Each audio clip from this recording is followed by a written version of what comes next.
Bueno chicos, pues nada, muy buenos días, buongiorno a tutti y bienvenidos a nuestra clase de italiano después de las vacaciones de Semana Santa, que como sabéis es una clase un poco especial porque la hemos hecho coincidir con una nueva edición, esto ya se nota, la experiencia y el recorrido de nuestro ciclo de conferencias sobre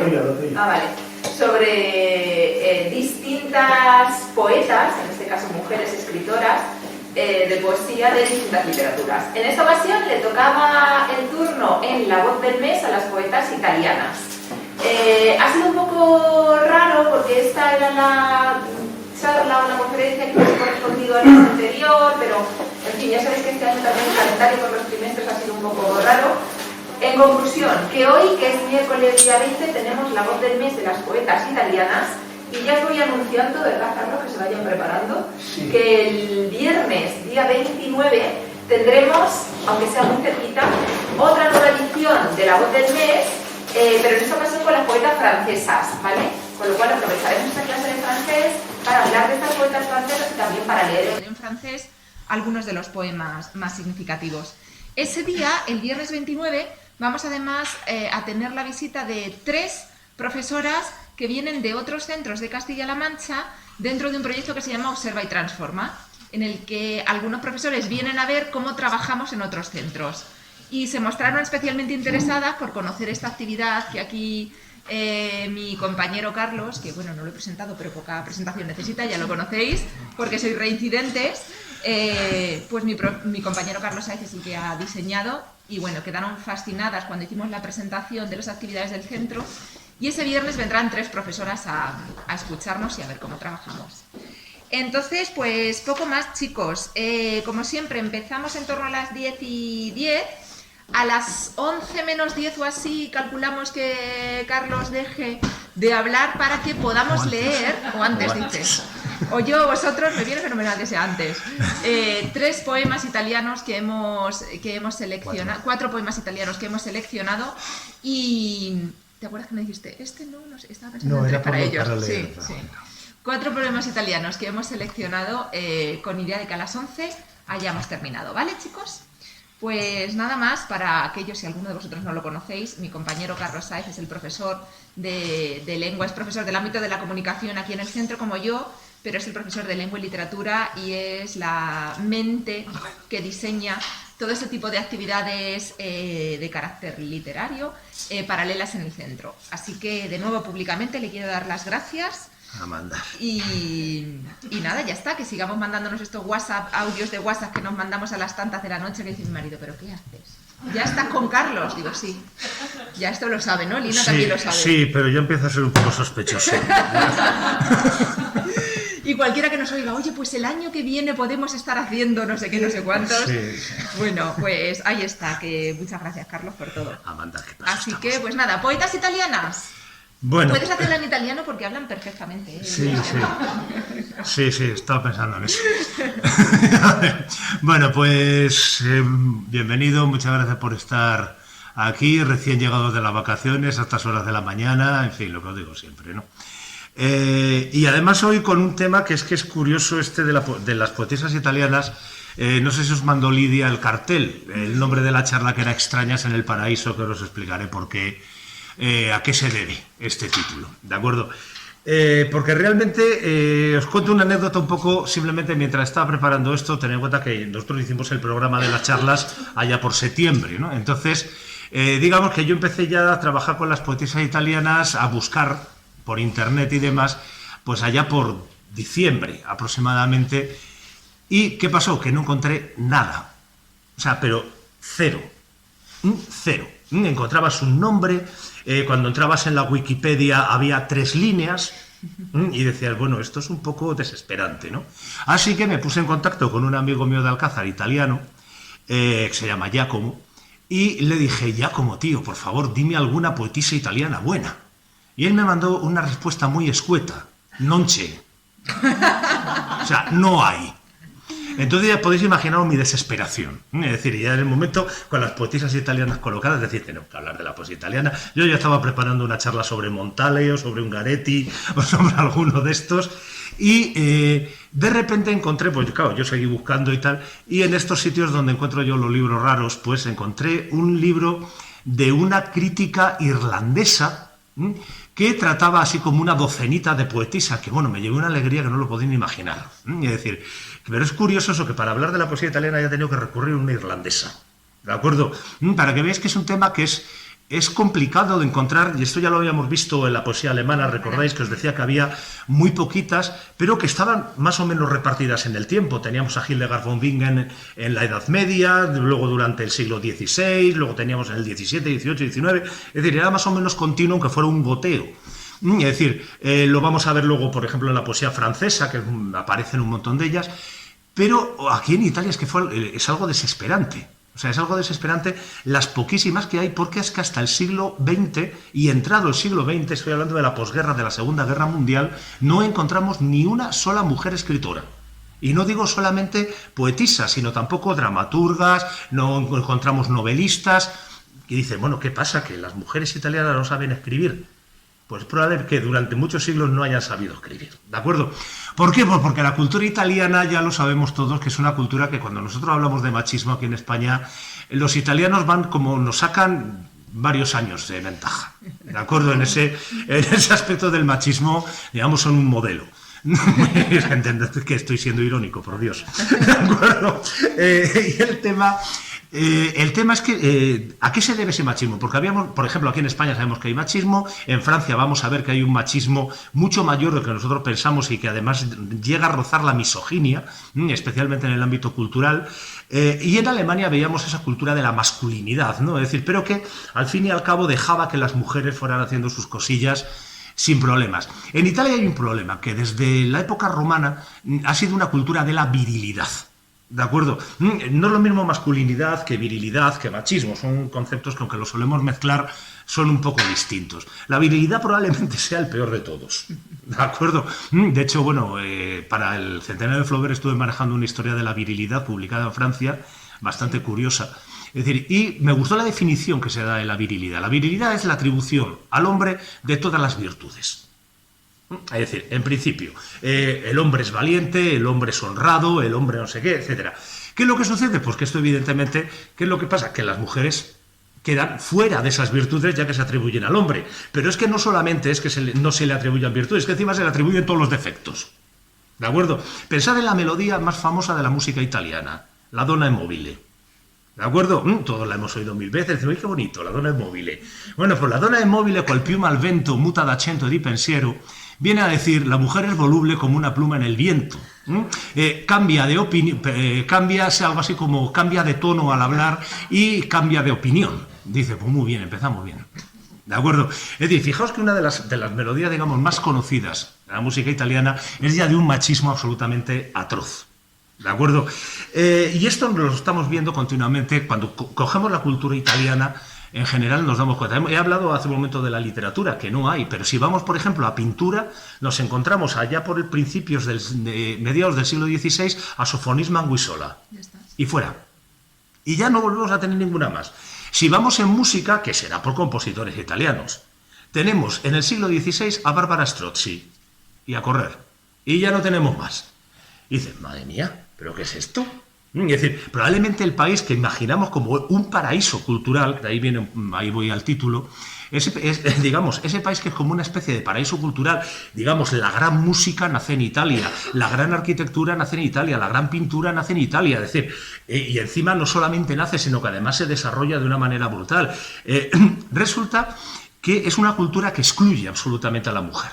Es decir, pero la excluye, digamos, de una manera muy curiosa. ¿De acuerdo? Porque luego los italianos, si os fijáis, están siempre con la donna, la mamma y la sorella en la boca. ¿De acuerdo? Y la nonna. Y la nonna, ahí está. Bueno, la nonna menos, la nonna sabéis, es la abuela.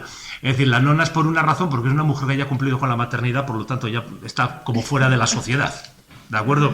Es decir, es un tema bastante curioso. Pero sí, la mamma y la sorella, vamos, no tiene más que ver El Padrino. ¿De acuerdo? Es decir, estas películas de mafiosos Cuidado, o sea, no os hagáis a la idea, por supuesto, de que los italianos son todos unos mafiosos, ni mucho menos, pero refleja muy bien, digamos, esta estructura, social, sobre todo la estructura familiar. Tened en cuenta que una familia mafiosa es como poner sobre una familia cualquiera una lupa, ¿de acuerdo? Y todo lo bueno y todo lo malo aparece absolutamente a lo salvaje, ¿de acuerdo? Yo digo, de hecho, pensar, por ejemplo, en la mafia, volviendo a lo de la virilidad que iba, es decir, ese concepto de la omertad, es decir, la hombría. Es un concepto que es el más valorado en la mafia, pero la hombría es la colaboración con el grupo, la solidaridad con el grupo, todo este tipo de cosas, no solamente el hecho de ser muy macho y pegar las leches más gordas. ¿De acuerdo? Es decir, fijaros cómo, digamos, todo eso está ahí. Y entonces nosotros vemos, por ejemplo, las Madonas, las Madone de Rafael, vemos a esas mujeres sublimes a fuerza de ser etéreas de Botticelli, es decir, luego este concepto de la mamma, la donna, no sé qué, y la donna por aquí, la donna por allá, ese concepto de la galantería, y dices, a ver, pero si las mujeres están continuamente en la cultura italiana.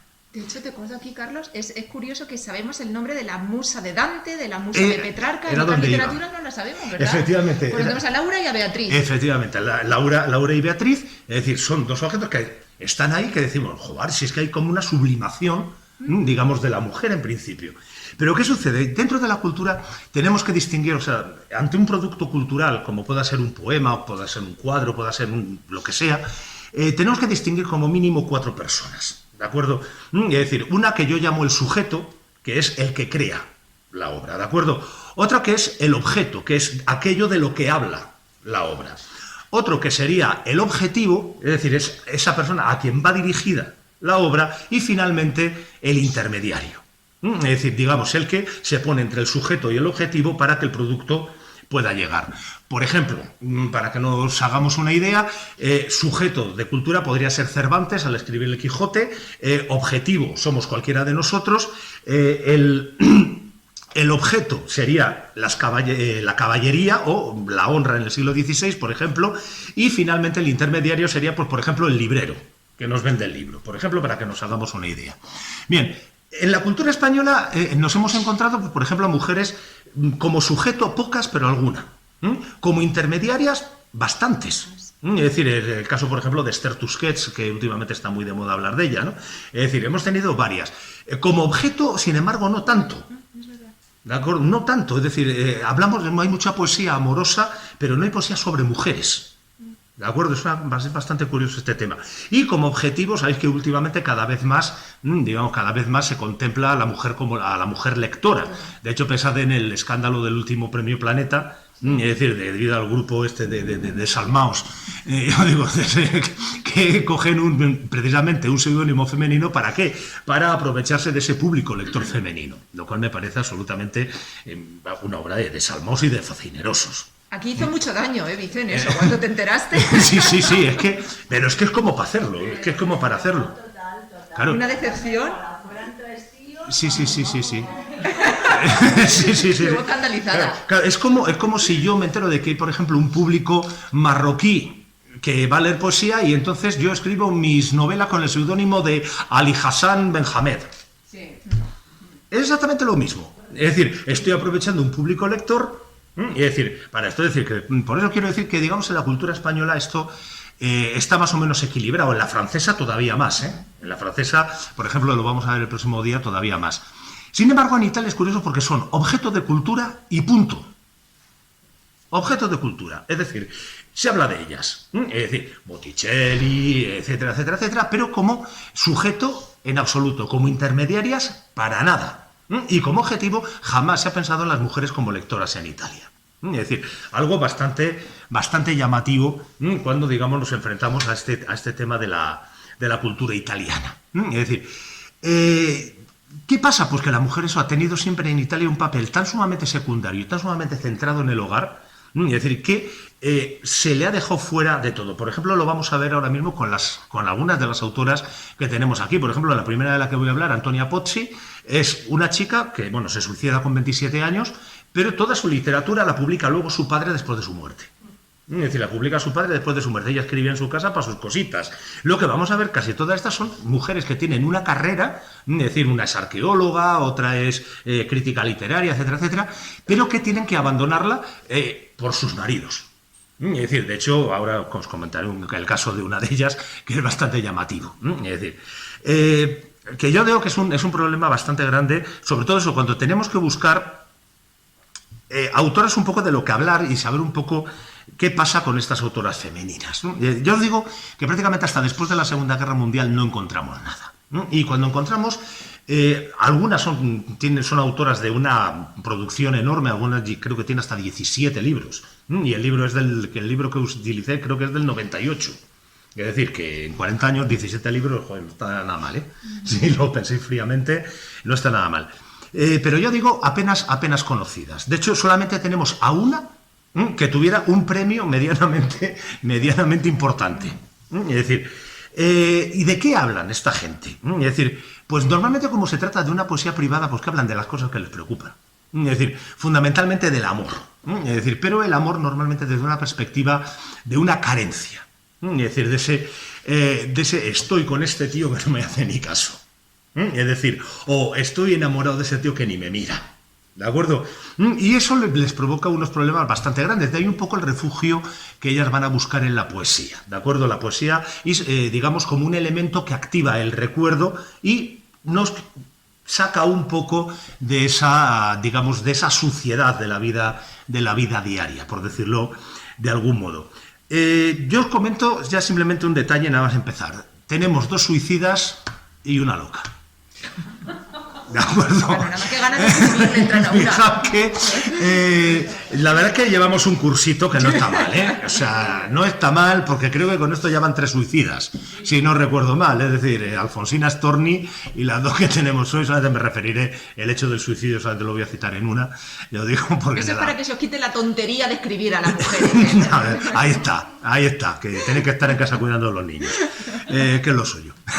Bueno, pues el tema es ese, es decir, que tenemos algunas que utilizan la poesía, por ejemplo, el caso es... ¿cómo se llama ella? Madre, bien. Es el caso de... Alda Merini, efectivamente, Alda Merini, que para ella la poesía es absolutamente un refugio contra la locura. Es una salvación directamente de su locura. Yo digo, además una autora muy interesante. Yo digo, y son autoras que además trabajan desde una poesía tremendamente culta, ¿eh? Es decir, no creéis que es una poesía de esto de pajaritos y florecitas y cosas de estas, para nada. Es decir, es una poesía, por ejemplo, que se aleja del hermetismo de la poesía italiana de Ungaretti, de Montale, de Quasimodo, etcétera. Por cierto, os cuento una anécdota sobre Quasimodo porque si no muero. Una vez por hacerme listo. ¿De acuerdo? De esta vez no os hagáis el listo si no estáis seguros. Es la moraleja, os la digo ya. Resulta que cuando yo estaba en la universidad, con unos amigos montamos un grupo de literatura para organizar charlas y tal. Era todo sobre poesía y se llamaba El Dinosaurio, ¿no? Y entonces hicimos un cartel que era el cuello y la cabeza de un dinosaurio y estaba todo rodeado por nombres de autores. Y yo empiezo a leer los nombres y veo Quasimodo. Quasimodo.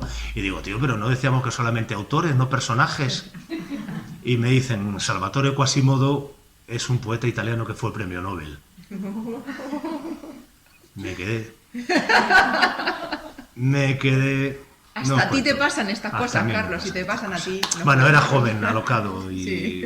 En fin, no puse atención. En fin, ya os digo, no os hagáis los listos, que luego pasa lo que pasa. ¿De acuerdo? Es decir, se aleja mucho de este hermetismo, pero para generar, digamos, una especie de lenguaje propio. Por ejemplo, es sorprendente lo increíblemente directas que son casi todas ellas. Es decir, hablan así como, ¡pum!, así te lo suelto. Es decir, además con una energía, una cosa realmente llamativa. Sobre todo eso, para una poesía que en principio es minoritaria, casi podríamos decir por vocación. Es decir, es sorprendente este tipo de elementos. Por ejemplo, tenemos algunas que son bilingües y entonces trabajan con la sonoridad del lenguaje. Hay una también que trabaja prácticamente en versículos bíblicos. Es decir, que realmente hay gente interesantísima dentro de esta docenita de autoras que maneja la señorita Catherine Bell. Sí, no, Catherine O'Brien, perdón. La señorita Catherine O'Brien, o señora, no lo sé. Y ya os digo, pero realmente un libro, una antología sorprendente, la pena es que es tan bárbaro. Está en inglés, y no os la recomendaría. ¿De acuerdo? Pero está en bárbaro. Pues yo digo, pues ella cita, yo digo, a 12 autoras nacidas, casi todas ellas, pues a partir de 1920, con el caso, digamos, quizá único de Antonia Pozzi, que nace en 1911. Yo digo, y yo digo, y hace una selección. A ver, su crítica, la parte crítica de la selección me parece un poco limitadita, vamos, seamos sinceros, pero la selección es fantástica e incluso la traducción de los poemas que tiene no es nada mala. Es decir, pero digamos que profundiza bastante poco en la poesía de estas autoras. Se queda un poco en la anécdota para mi gusto. Pero bueno, de cualquier manera el trabajo, aunque solamente sea de acercárnoslo, ostras, no está mal, ¿eh? Vale, y de hecho sigue a una de las autoras que vamos a ver aquí. Pero bueno, pues empiezo por la primera que menciona ella. Además voy a seguir el orden también que manejó Brian, no por comodidad porque me cogiese el índice, sino porque viene muy bien porque nos hace ver un poco el periodo completo, ¿de acuerdo? Casi todas van a escribir a partir de los años 50, es decir, y sobre todo vamos a empezar a ver cómo van liberándose a medida que entran los años 60 y 70. ¿De acuerdo? Al principio todavía es una poesía muy restringida. Por ejemplo, Daria Menicanti entre 1950 y 1984 publicó 6 libros. ¿De acuerdo? En 30 años, 6 libros, que no está mal, uno cada 5 años. Es decir, algo es poquísimo. Pero bueno, pues yo digo, pues empieza con Antonia Pozzi. Antonia Pozzi, yo digo, es esta que os dije que a los 27 años se suicida en 1938. Era una niña pijina. ¿De acuerdo? Una niña muy, muy pijina, de Milán, si no recuerdo mal, o de Trieste, no recuerdo ahora mismo. Bueno, yo digo, muy pijina, con mucho dinero, que nunca necesitó, pues, digamos, prácticamente nada. Y ella escribía en su casa, pero debía ser una persona con problemas fuertes de depresión, yo digo, y acabó suicidándose además de una manera bastante curiosa, incluso, casi podríamos decir cruel consigo mismo, ¿no? Es decir, un día de una nevada tremenda salió, se tomó un montón de pastillas y murió de una neumonía. Es decir, que dice, joder, no, podías haber buscado una muerte más cómoda, ¿no? O sea, ya que te matas, coño, es casi que eso es como suicidarse a puñaladas, ¿qué queréis que os diga? Pero bueno, es decir, se suicida y su obra pues queda inédita. Es decir, ella lo había escrito en cuadernos. De hecho, no tenemos ni títulos de sus poemas, son únicamente la fecha al lado en el que los escribió para de contar. ¿De acuerdo? Y de ella vamos a leer precisamente uno, que a mí me parece un poema además muy emocionante. Ya digo, la poesía la publica su padre en 1945, desde terminada la Segunda Guerra Mundial, la publica, pero además, ojo, que la publica en la editorial Mondadori, ¿de acuerdo? Que en Italia esto son palabras mayores. La publica pues en la mejor editorial, además en una edición también de lujo, etcétera, etcétera, pero con un problema que, claro, metió censura hasta hartarse, claro, la poesía de su hija. Había cosas de las que se supone que una filla no tiene que hablar. ¿De acuerdo? Entonces, pues digamos que su poesía casi hasta los años 60-70 fue conocida de una manera bastante limitada. Es decir, ¿de qué habla Antonia Pozzi? Pues básicamente de esa salvación a través del amor. Es decir, pero de un amor que no acaba nunca de consumarse. Es decir, y eso le va llevando, digamos, esa desesperación que va a hacer que termine suicidándose. Ella además estuvo enamorada de un profesor suyo. El profesor parece ser que también estaba enamorado de ella, pero los padres no eran gustosos, la niña se puso mala, como dice el romance. Pues yo digo, y la cosa acabó, pues eso, bastante mal. Luego además un amigo suyo murió también bastante joven y la chica decide, pues eso, terminar.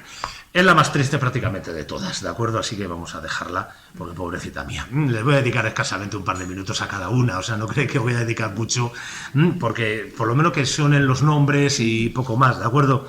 Luego tenemos a Daria Menicanti, ¿de acuerdo? Daria Menicanti, que para mí es una de las mejores, es una de las mejores, es curiosísima. Esta es la que os digo que publica 6 libros en 30 años. ¿De acuerdo? Es decir, empieza a publicar a los 50 años, ¿de acuerdo? Empieza a publicar a los 50 años, ahora veremos por qué. Según ella, porque la poesía que estaba de moda, el hermetismo, ese culto a la palabra y demás, le parecía excesivo y le parecía que ella hablaba de otras cosas. La realidad es que se había casado con un filósofo que se llamaba Giulio Preti, es decir, del que no creo que en Italia haya nadie hablando a estas horas. ¿De acuerdo? Mientras aquí estamos hablando de su mujer Daria Menicanti, que se joda. ¿De acuerdo? ¿De acuerdo? Es decir, que ¿qué pasó? Pues que este era como lo de la poesía. ¡Ay, la afición esa tonta que tienes! ¿De acuerdo?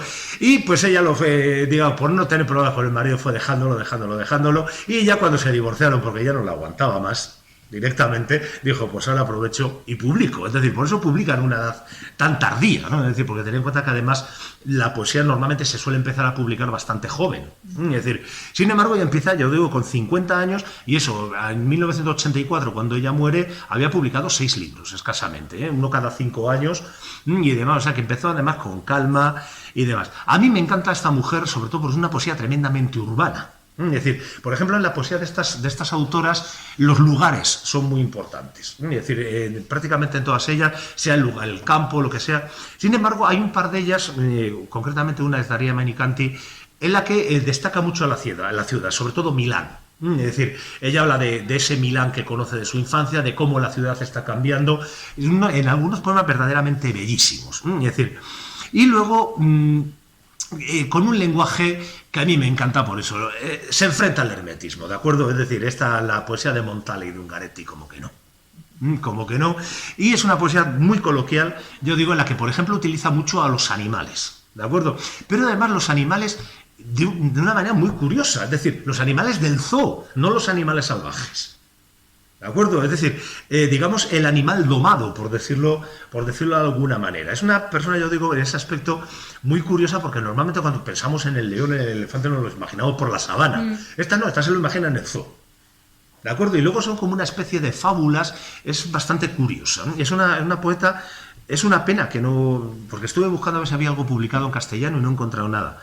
Pero es una de esas poetisas que voy a tener que profundizar en ella porque, joder, es muy buena. Es decir, y la que ya es muy buena es la siguiente, Margherita Guidacci. Margherita Guidacci, que esta traductora, o sea, pero vamos, que está traducida, yo creo que hasta los prospectos del paracetamol italiano los tradujo ella. Es decir, sí, traduce a John Donne, a Verbon, traduce a las hermanas Bronte, traduce a Jorge Guillén. Es decir, traduce a un montonazo de gente, pero de 5 o 6 idiomas. ¿De acuerdo? Es decir, una mujer extremadamente culta, que además, bueno, su poesía se nota. Es decir, es una poesía, ella trabaja muchísimo con todo lo que es ese lenguaje más o menos bíblico, el tema de los ángeles, el alma, etcétera. Unos poemas que acaban siendo bellísimos, pero además de estos, como dirían por ahí, de pensar. Es decir, lo terminas y dices, ostras, lo que me ha dicho. ¿De acuerdo?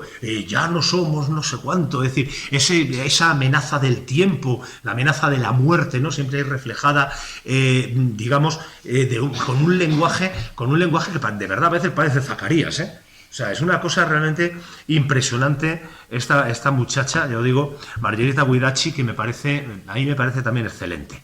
Luego está Viaglia Martini. Viaglia Martini, bueno, pues que es quizá de las más normalitas, esta era arqueóloga, esta la descubrió Ungaretti. Giuseppe Ungaretti, uno de los grandes del siglo XX, digamos, fue el que le da un poco el empujón.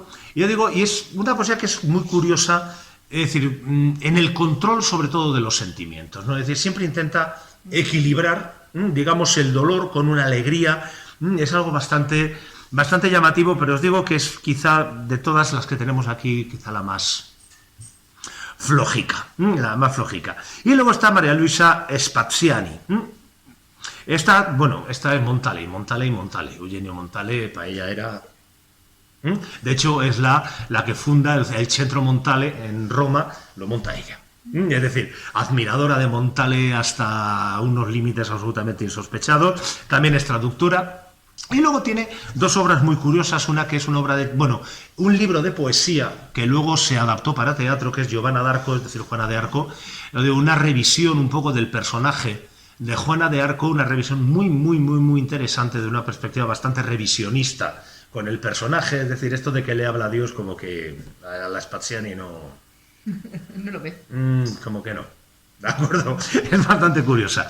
Y otra cosa en prosa muy llamativa que se titula Donne in Poesia, es decir, las mujeres en la poesía, que son entrevistas imaginarias con poetisas. ¿De acuerdo? Entre las que están, joder, qué casualidad, Gabriela Mistral y Alfonsina Storni. ¿De acuerdo? Me llamó la atención que coincidir que hayamos cogido también a dos poetisas que ha cogido esta mujer en estas entrevistas imaginarias, ¿no? ¿Cuál es el problema de las entrevistas imaginarias? Porque son imaginarias. ¿De acuerdo? Es decir, que cada uno nos da la visión del entrevistado como le da la gana y, bueno, pues realmente, en fin, es un poco duro. O sea, este libro sí lo he podido manejar y la verdad es que es un poquito... ¿De acuerdo? Pero eso, ¿para qué le vale a ella la poesía? Sobre todo para restaurar la memoria. Es decir, nuestro recuerdo, nuestra memoria se va estropeando con el paso del tiempo y la poesía puede ayudarnos a que pueda volver a coger forma y pueda volver un poco a ser lo que era. Es quizá demasiado intelectual, es quizá de las que tenemos aquí la más tal. Y luego tenemos a Amelia Rosselli. Amelia Rosselli, que estará como los baúles de la piquea. Esta viajó lo que no está escrito en los libros. Ella es hija de Roberto Rosselli, que era un activista antifascista. De hecho, ella, debido a que su padre está en el exilio, nace en París. Ella es hija de Rosselli y de una inglesa. Nace en París. ¿Qué es lo que sucede? Cuando nace en París y cuando estalla la guerra civil, la Segunda Guerra Mundial, cuando estalla la Segunda Guerra Mundial, después de que hayan secuestrado y asesinado a su padre los fascistas italianos, se tiene que ir a Inglaterra. ¿De acuerdo? Todo esto la chica no tenía ni 15 años, ¿eh? Total, que vuelven a Italia cuando termina la guerra y allí es donde empieza otra vez a escribir. ¿Y qué es lo que sucede? Que es una mujer que es trilingüe. Es decir, pero es trilingüe de trilingüe a trilingüe. O sea, no que sepa 3 lenguas, es que se maneja en 3 lenguas perfectamente. Y entonces, ¿qué sucede? Pues que no acaba de encontrarse cómoda en ninguna. Y entonces esto se va a reflejar en su poesía. Aparte, ella se va a dedicar sobre todo a la música.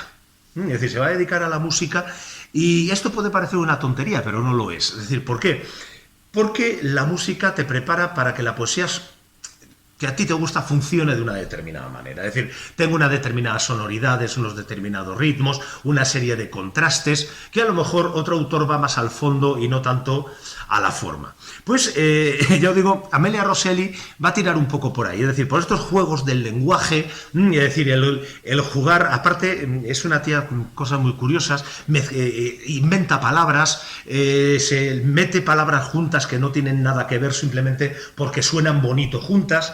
Yo digo, y esto mezclado, digamos, esta poesía tan sumamente formalista con otra poesía social verdaderamente fuerte. Ten en cuenta, esta era, como dicen por ahí, roja como la pata de una perdiz. ¿De acuerdo? O sea, una poesía de compromiso social verdaderamente interesante. Un detalle que tiene esta autora es que siempre escribía a mano. ¿Y por qué? Para que los versos fueran todos del mismo tamaño. ¿De acuerdo? ¿Eso qué hace? Que a lo mejor, si para que el verso midiese lo mismo que el anterior, tenía que meter una preposición y hacer un encabalgamiento totalmente lo metía, le daba igual. Lo que le importa es que visualmente todos los versos fueran más o menos del mismo tamaño. Es una cosa bastante curiosa. Claro, hoy cuando vemos los escritos de Rosselli publicados en imprenta, pues no pasa eso, porque al ser las letras de unos tamaños fijos, pues no se puede jugar con esto. Pero yo he visto algún manuscrito y es muy curioso. Es decir, es muy curioso porque son así como cuadraditos, tic, tic, negros encima de una página blanca. Es una cosa muy, muy curiosa. Es una tía de verdad muy, muy llamativa. Luego su poesía acaba cansando. Las cosas como son, acaba cansando porque tanto juego, tanta sonoridad, tanto no sé qué, es un poco hasta aquí. También esa disposición gráfica yo creo que es, pues si está acostumbrada como músico a ver sus partituras. También sí, puede tener su origen ahí, es decir, pero que es muy curioso, es decir, porque sí, los veis es que son cuadraditos, es una cosa muy cuca, ¿de acuerdo? Es una cosa muy cuca. Y llegamos ni más ni menos que a Alda Merini, ¿de acuerdo? Alda Merini, que pues pasó media vida en manicomios, es decir, muchas veces ingresando ella voluntariamente. ¿De acuerdo? Es decir, ella empieza a tener, siendo muy joven, con 14, 15 años, empieza a tener problemas mentales. Los psiquiatras, psicólogos en ese momento, pues claro, la preparación todavía en esta época, estamos hablando de los años 50 más o menos, no tenía nada que ver con la que tienen ahora. ¿Qué es lo que sucede? Pues se la trata mal y ya sabéis lo que pasa con estos problemas, que uno acaba huyendo por las escaleras del Palacio de la Granja. Es decir, Felipe V. Felipe V, ¿sabéis? Felipe V tuvo una depresión maltratada y acabó aullando por las escaleras del Palacio de la Granja, ¿eh? Es decir, que pobrecito mío. Yo digo, pobrecito mío, es que yo como lo de las depresiones sé lo que es. Por eso cuando hablo de estos temas como que yo digo, pero digamos el problema de esta muchacha que nunca estuvo bien diagnosticado. De hecho, yo he intentado saber qué demonios le pasaba por soltaros aquí una cosa de estas, delirio psicótico, no sé qué, pero no tengo ni idea. ¿De acuerdo? Es decir, pues pasó muchísimo tiempo, además fue sometida a electroshocks, un montón de historias. Yo digo, no sabemos si la causa es genética, no sabemos si es un problema de una depresión maltratada, si fue un problema, por ejemplo, de sus 3 matrimonios. Ella se casa 3 veces y, digamos, las 3 veces fracasa rotundamente en los matrimonios. No, ya en el segundo ya estaba ella un poco...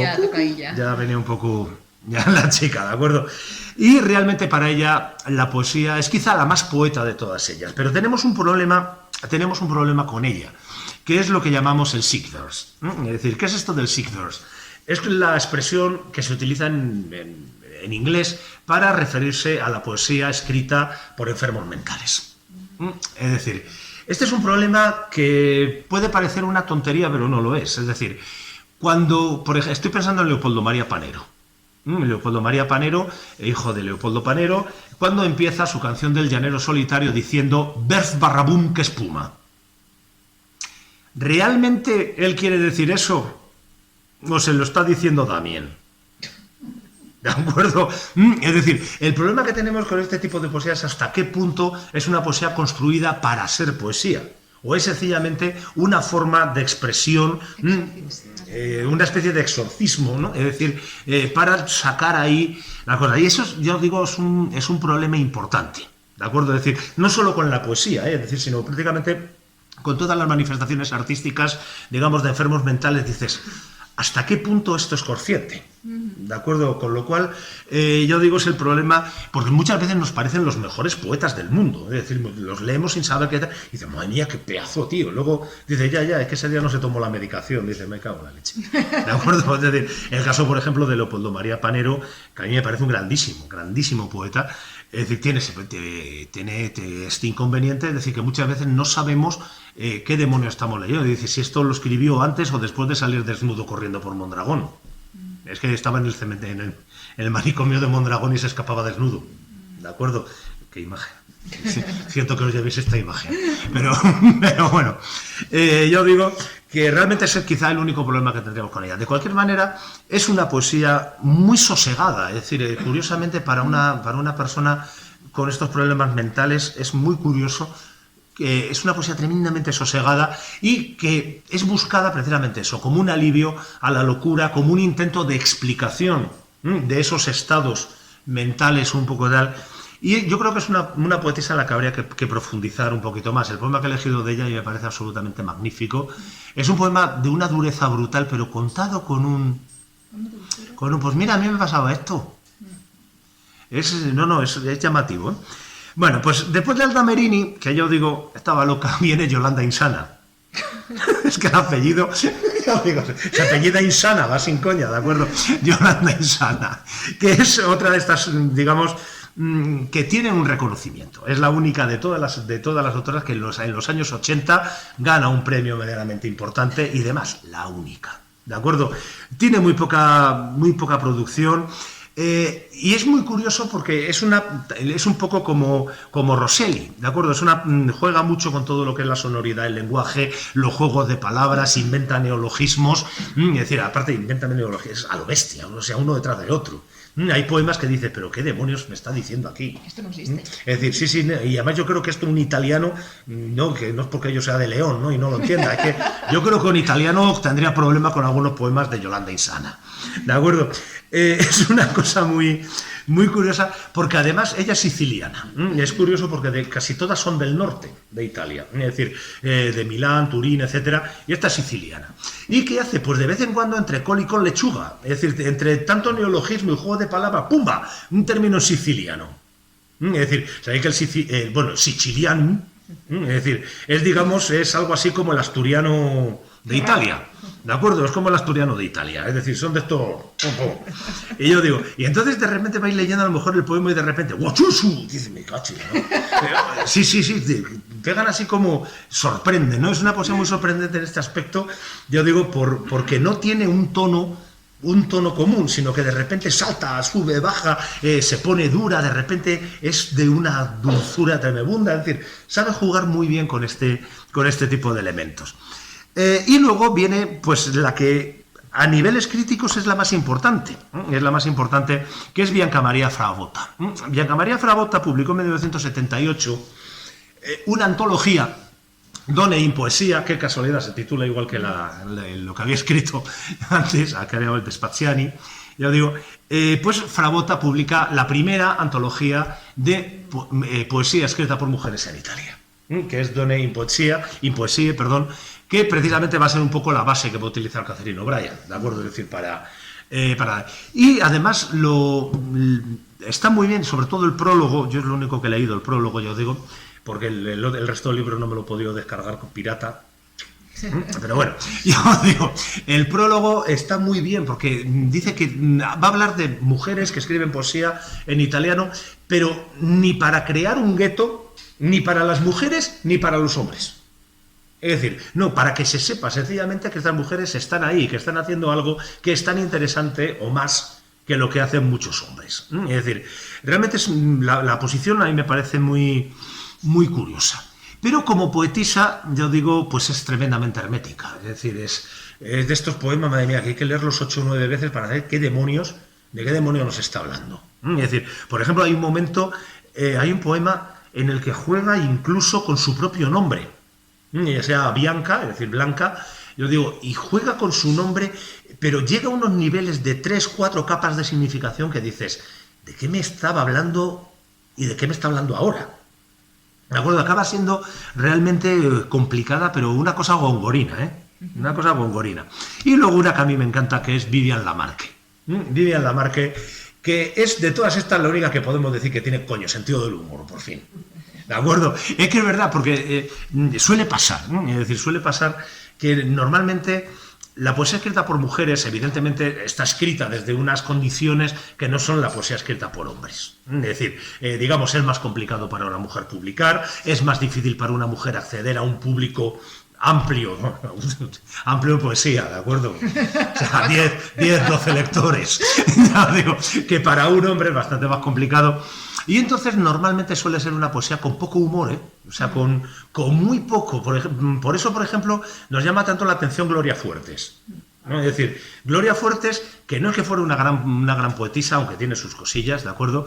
Pero nos llama la atención, ¿por qué? Porque una mujer que lo pasó tan sumamente mal, que te hable de la araña castaña y del perro gamberro, dices, pues me encanta, ¿de acuerdo? O sea, es fan, ¿eh? Yo soy muy fan, No, yo soy muy fan desde que salían Un globo, 2 globos, 3 globos, yo soy fan absoluto de Gloria Fuertes, ¿no? Es decir, y Vivian Lamarque le pasa eso. El poema que traigo aquí son 4 versos, pero es delicioso. Es decir, es delicioso. De hecho, empieza diciendo, como en una peli de risa. Fíjate lo que ha pasado. Por cierto, que yo lo he traducido como en una peli de risa, O'Brien lo traduce como igual que en una comedia. Pero como dice Philda Ridere, yo creo que es más bien peli de risa, pero bueno, yo digo, de verdad es un poema muy curioso. Curiosamente, esta mujer también se dedica, porque sigue viva, se dedica a la literatura infantil.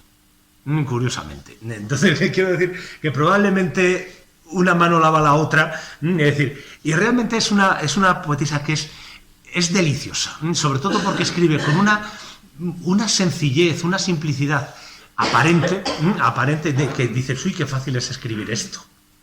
Ponte. ¿De acuerdo? Como decía el otro, hazlo tú.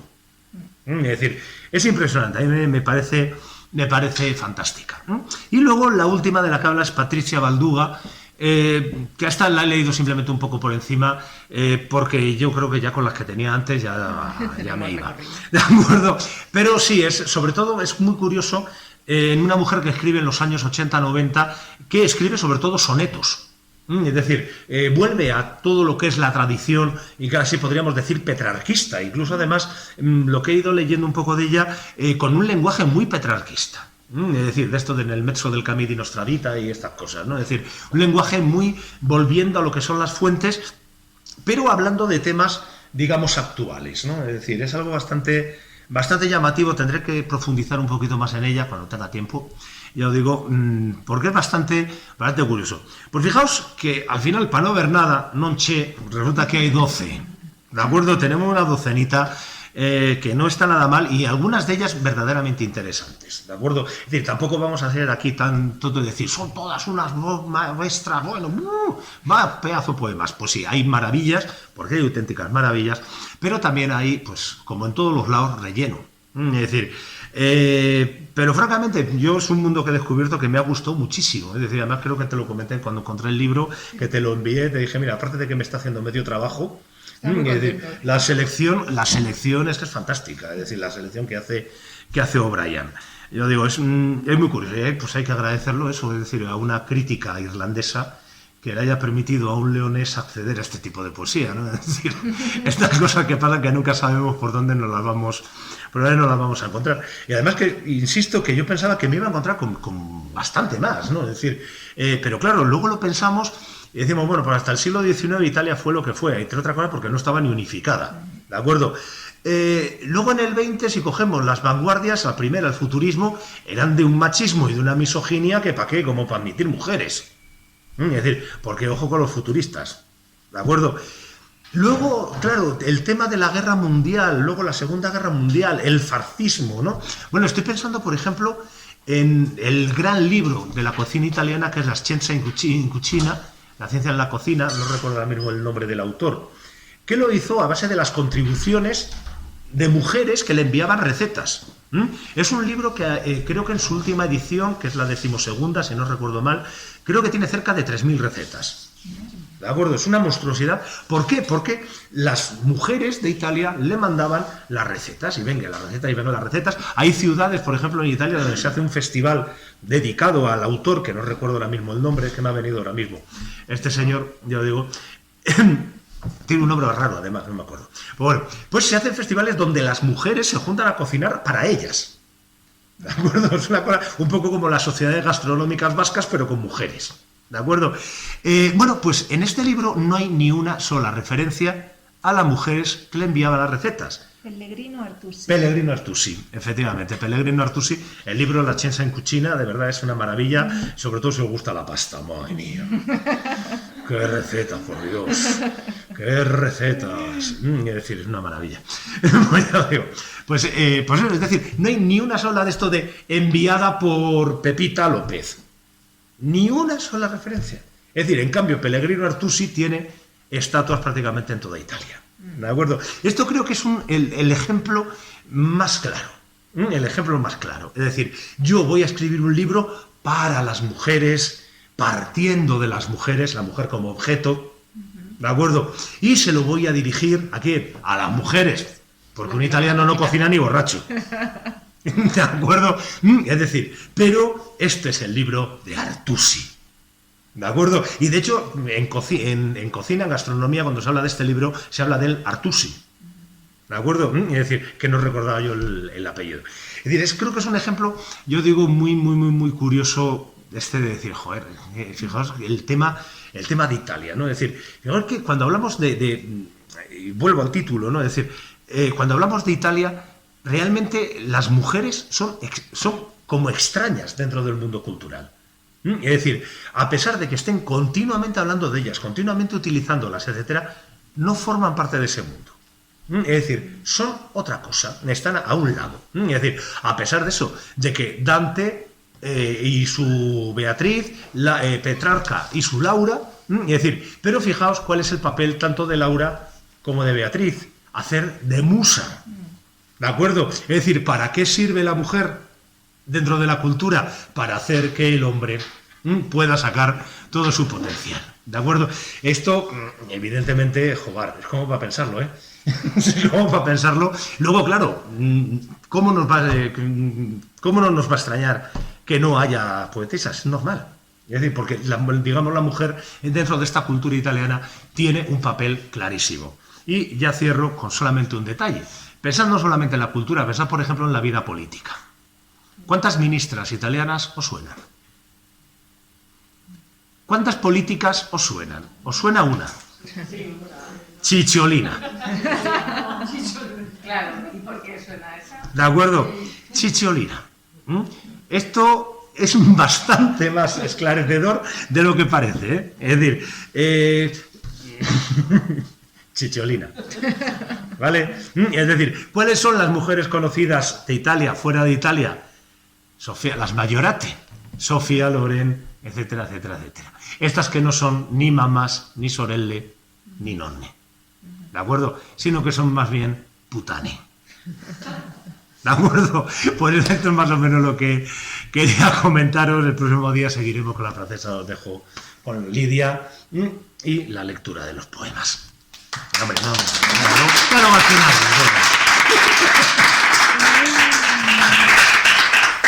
Bueno, chicos, en esta ocasión, precisamente como es una charla de italiano para una clase de italiano, voy a hacerlo al revés que otras veces. Voy a leer primero la traducción española para que después, cuando oigáis el italiano, reconozcáis palabras porque la tenéis muy reciente, ¿vale? Vamos a empezar con un poema de Antonia Pozzi. Antonia Pozzi es esta autora de la que nos ha hablado Carlos en primer lugar, esa chica tan jovencita que terminó suicidándose, etc. El poema lleva como título Noviembre, aunque como bien dice Carlos no sabemos si es un título que se puso después. Lo que sí sabemos es la fecha en la que lo escribe, es en Milán, el 29 de octubre de 1930. Empiezo en español y luego lo leo en italiano. Y luego, si resulta que me voy, quedará algo de mí en mi mundo. Quedará un esbelto despertar del silencio en medio de las voces, un tenue aliento de blanco en el corazón del azul. Y una tarde de noviembre, una grácil niña en la esquina de una calle venderá muchos crisantemos y allí estarán las estrellas, gélidas, verdes, remotas. Alguien llorará, quién sabe dónde, quién sabe dónde. Alguien buscará crisantemos para mí en el mundo cuando resulte que sin retorno yo tenga que irme. Ya avisaba, ¿eh?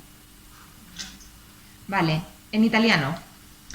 E poi, se accadrà ch'io me ne vada, resterà qualche cosa di me nel mio mondo. Resterà un'esile scia di silenzio in mezzo alle voci, un tenue fiato di bianco in cuore all'azzurro.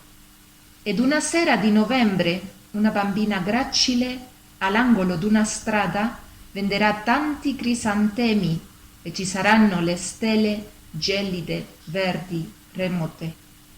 Qualcuno piangerà, chissà dove, chissà dove.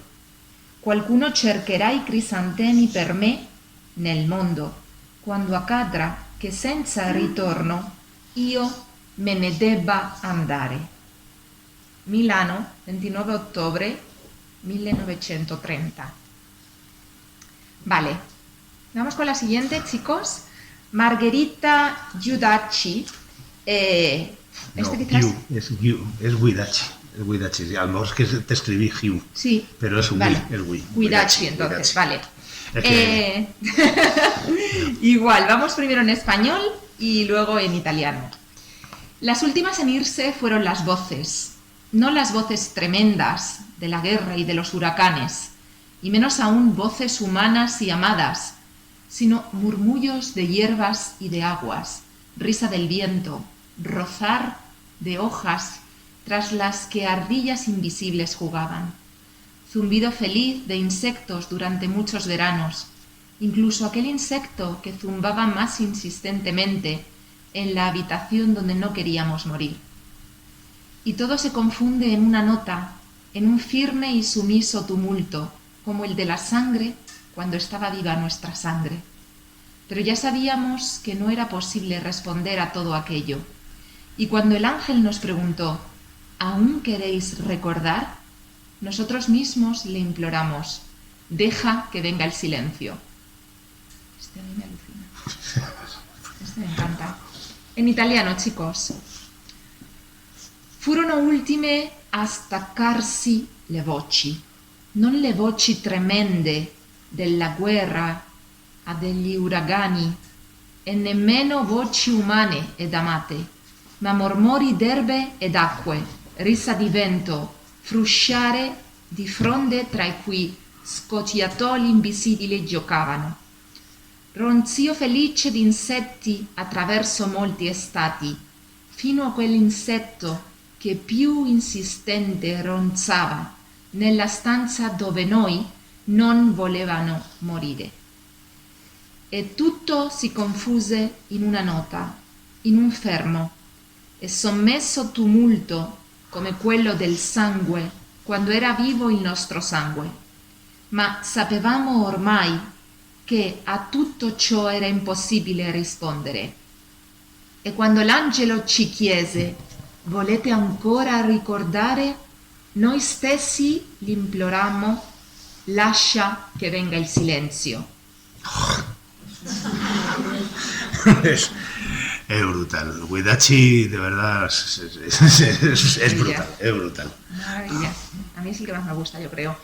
Alda Merini es esta poeta que tenía tantísimos problemas de salud mental, que estuvo en muchas ocasiones interna, como nos comentaba Carlos, en manicomios, en sanatorios mentales, y que escribe este poema, La Tierra Santa. He conocido Jericó. Yo también he tenido mi Palestina. Los muros del manicomio eran las murallas de Jericó, y un pozo de agua emponzoñada nos ha bautizado a todos. Allí dentro éramos hebreos, y los fariseos estaban arriba, y estaba allí también el Mesías confundido entre la multitud, un loco que aullaba al cielo todo su amor por Dios. Todos nosotros, banda de ascetas, éramos como los pájaros, y cada tanto una red oscura nos hacía prisioneros, pero íbamos hacia la mies de nuestro Señor y Cristo el Salvador. Fuimos lavados y enterrados, olíamos a incienso, y luego, si amábamos a alguien, nos daban electroshock, porque decían: un loco no puede amar a nadie. Pero un día, desde dentro de la tumba, yo también volví a despertar, y yo también, como Jesús, tuve mi resurrección, pero no subía a los cielos, descendí al infierno, desde donde vuelvo a ver asombrada los muros de la antigua Jericó.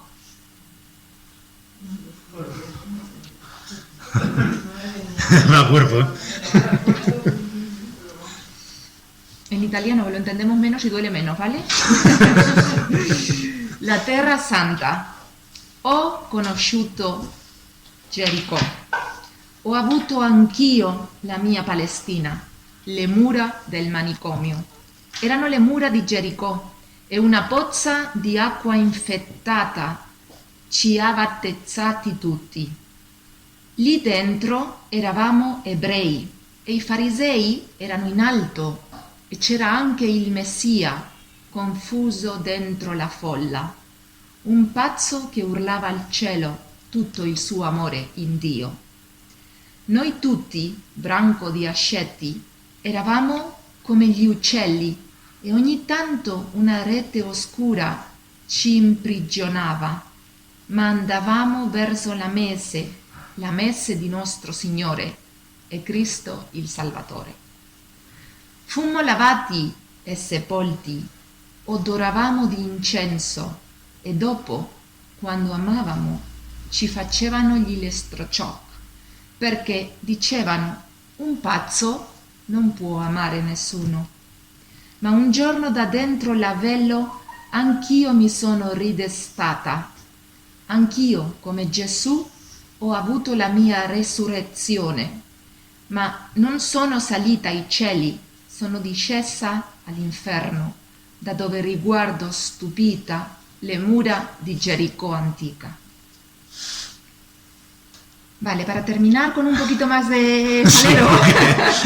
Este último deja un cuerpo. Y alegría, tenemos a Viviane Lamarck, que es esta autora que aún sigue escribiendo, como nos decía Carlos, de literatura infantil y que tiene este toque irónico, humorístico, un poco más, vamos a reírnos de la vida, ¿no?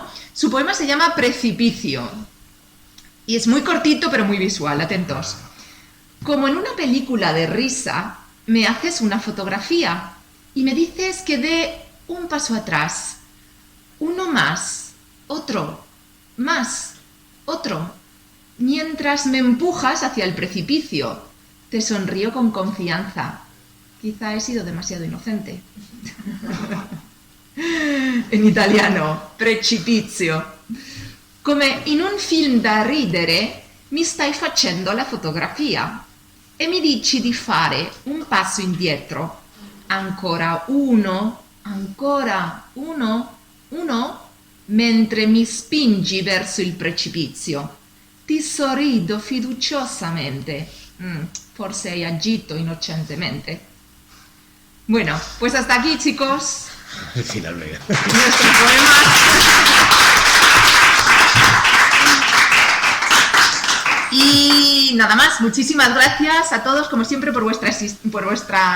El viernes que viene nos vemos. Y el viernes 29, no este, sino, o sea, no pasado mañana, sino el siguiente, atacamos a las francesas, ¿vale? Muchas gracias, chicos. Un placer. Chao, chao.